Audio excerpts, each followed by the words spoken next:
do Labour hate successful people?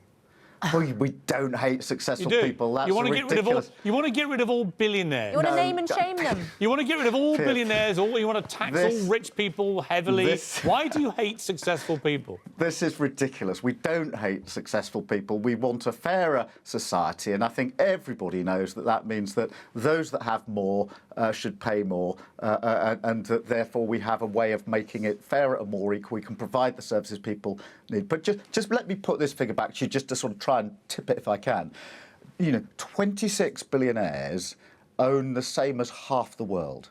Now, it is really difficult for anyone to say, yeah, that's fine, that's a good system, perfectly happy with that. I think most people say, hang on, that just can't be right. Hang on. Well, and how many people do they employ? I'm actually absolutely fine with that, because they include people like Bill Gates and Warren Buffett, who've given away hundreds of millions and billions of dollars a year to charities. They employ tens of thousands, hundreds of thousands of people. 1% of all the earners in this country pay 27% of all income tax. Yeah, Piers, so it's all very well being envious of these successful rich people, but you've got to fill the gap if you get rid of them.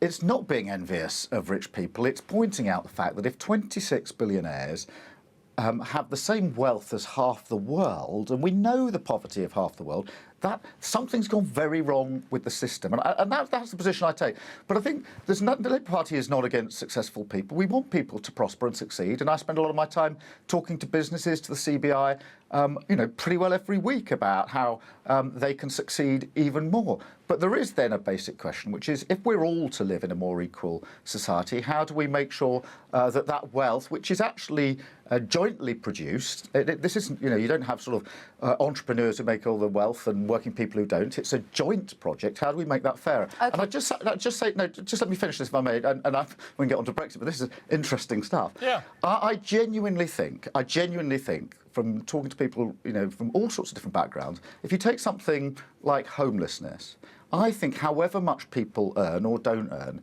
people really, really do not like homelessness, and they think something's wrong about it and would want to do more to get the problem solved. In other words, nobody, whatever they're earning, enjoys walking down a high street and seeing homeless people in doorways and alleyways. They really don't. No, of course not. Let me ask you a bit. Are you a millionaire?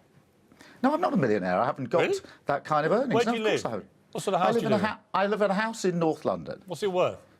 It's probably worth over £1 million now. I didn't pay $1 million for it. But you're a millionaire. My house is owned by the mortgage company, like pretty well everybody else's house, and it didn't cost £1 million. You live in a property worth over £1 million. How much do you earn?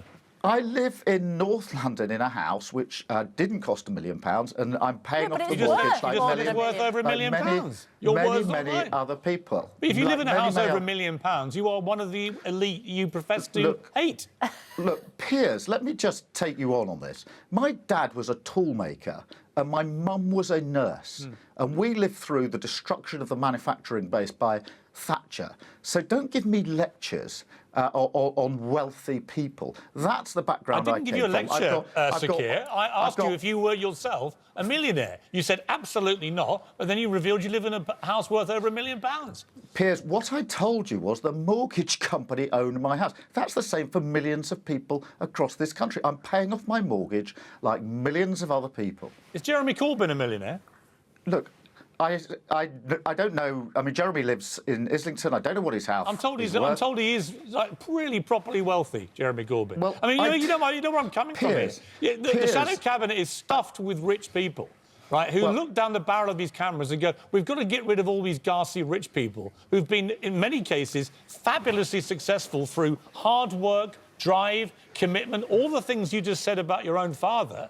And I would say the same about my parents, right? Hard-working people of this country. I don't think they share, Sir Keir, the same level of envy and resentment that you as a body, the shadow cabinet, feel towards rich, successful people. I really don't. I don't feel envy. I don't feel resentment. I've worked with all sorts of different people in all different sorts of walks of life, both in human rights work I've done, both in criminal justice stuff I've done, both defending people and prosecuting people, and in politics. I've no envy, I've no jealousy. I have a deep desire that we should live in a more equal society. I have a deep desire that our public services should be properly funded. I ran a public service for 5 years.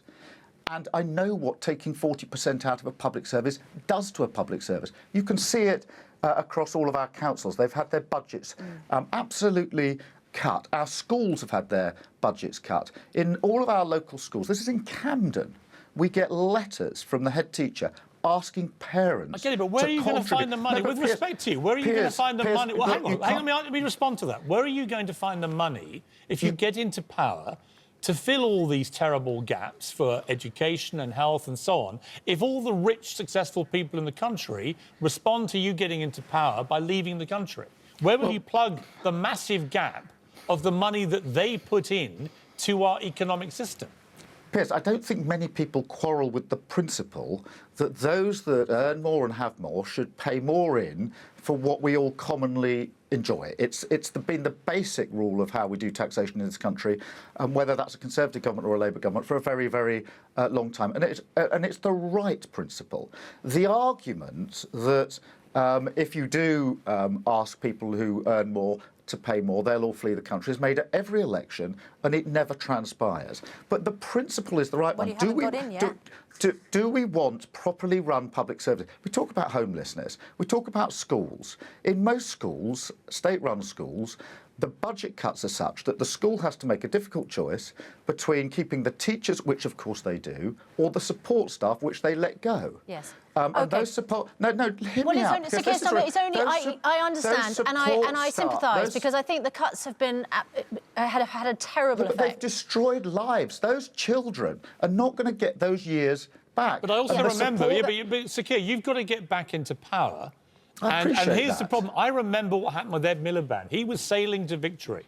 And then he suddenly, at the last minute, under huge pressure from people in the party that resent successful, wealthy people, he introduced the mansion tax, for example, which everybody took to be a real slap in the teeth to middle-class people in this country who weren't living in mansions. They were living in properties worth the money that Ed Miliband had set aside for the mansion tax. And they voted with their feet. And my worry for Labour Party would be that if you pursue again this... Jeremy Corbyn's been tweeting relentlessly about billionaires in the last 48 hours. It's like, it's fine. If you go after rich, successful people again in this election, you run a really big risk, I think, of annoying people to the extent they won't vote for you. Well, I don't think it's about going after anybody, and it's not about envy. You used that word again, and I've rejected that. It sounds envious. It is about a basic principle that those that earn and have more should pay more in for the common good, and that's the right principle. I also believe that we should help our businesses of all sizes to be even more successful than they are now, because of course the more the economy grows, then the more chance we have of that that money being available. I'm very mindful of the fact we're about to lose you. I want to ask you, if I vote Labour in the general election, do I get Brexit or don't I get Brexit? You get a referendum, and in that referendum you get the choice between the best deal that can be secured, and we would hope to do that in a very short period of time, or remain. Okay. And therefore, what are you going to campaign for in that second referendum? Well, in a sense, what I campaign for is secondary, because what we're saying is it's for the country now to decide. We're saying less power to politicians. That's where we've been stuck. Hang on. I need to know, if I'm voting for you, what do you believe in? Well, do you think we should leave or remain? The Labour Party says we're going to put this choice before you. But I'm voting for you as my political representative, for instance, as one of your voters. Do you want to leave or remain? I've said many times what my personal position is. You want to remain? But that's missing the point. So am I voting to stay can I just finish this? In the EU? Sorry, it's just we're running out of time, and I just want to be clear what Labour's policy is. Are we leaving or remaining? We are going to, within 6 months, have a referendum, and we're going to say, here's the best deal that can be secured, and it's going to go up against Remain, and we're going to let the public decide it's such a good deal that you yourself would vote against it? Well, we're duty-bound to get the best possible deal. Of course we are, because we don't want something... How can it be a really good deal if you're going to vote against it? Well, we're duty-bound to get the best deal we can, and I think that's something that secures our economy and is consistent with the Good Friday Agreement. Why would the EU give you a good deal if they know that you're going to actively campaign against it? Well, which is Piers, clearly what most of you are going to be doing. Well, Piers, I have been talking to the EU, to political leaders across the EU 27 countries, for 3 years.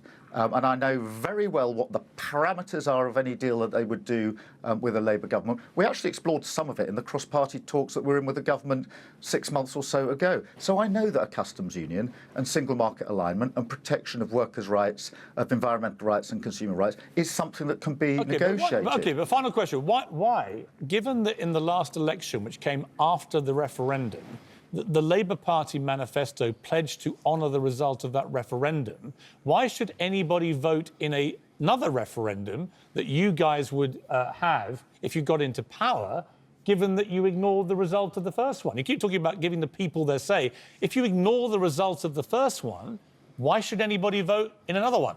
It's not about ignoring the result, but we can't ignore the fact that for 3.5 years we've been completely stuck. Most people around the country, when you mention Brexit, say, for heaven's sake, let's resolve it one way or another. We've been stuck for 3.5 years. We've had deals put up by the government that are bad deals that haven't gone through. We've got to face that fact, and we've got to find a way out of this impasse.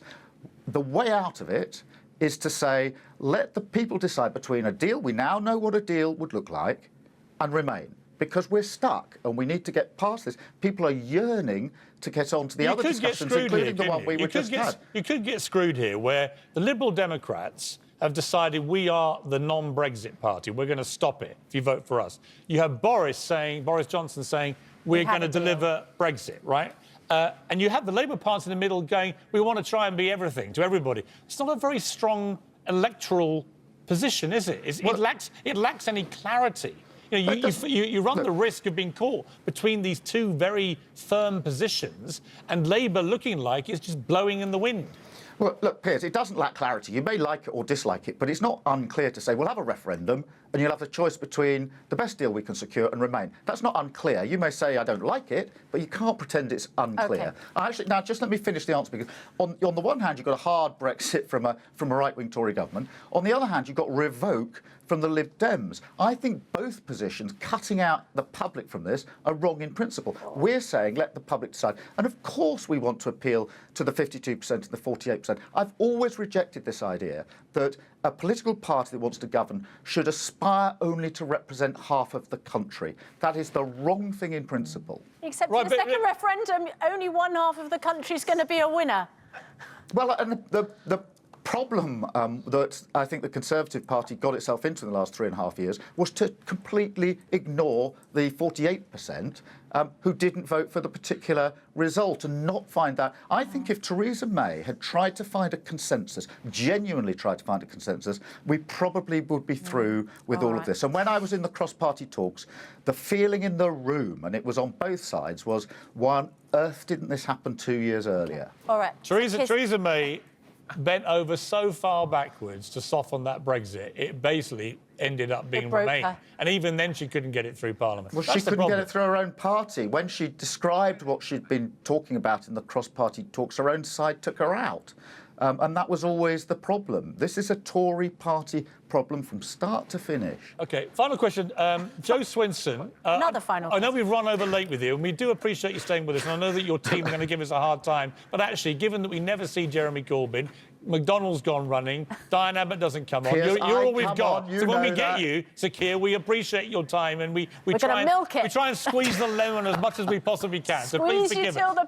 The final question. Jo Swinson says that it's sexist for ITV to only have a debate between Jeremy Corbyn and Boris Johnson. Is she right? Well, look, I think there are different debates. I think you do have to have a debate between the only two people who are capable or likely to be Prime Minister, and I think that's that debate. I think there's talks now of another debate going on. I don't think the terms of that are set. What we tend to see in these things are wider debates at different stages of the exercise. But I do think, just as a matter of principle, there are only really two people who will make it to be Prime Minister, and I do think a head-to-head between them is the right thing. I think there is, as I say, a discussion about a wider debate to be had. I don't know the details of that. These things tend to be a moving target as they're negotiated. But I don't think we're going to be lacking political debate in the next 5 weeks. And is there any danger of Jeremy Corbyn coming on Good Morning Britain in the next 5 weeks? I don't run Jeremy's diary. I always come if you ask me, and you know that. You know what? You do. And I greatly appreciate that. We like people who come and face the music. It is greatly appreciated by us, but also by our viewers. So thank you very much to Keir Starmer. We appreciate it. Good to be here.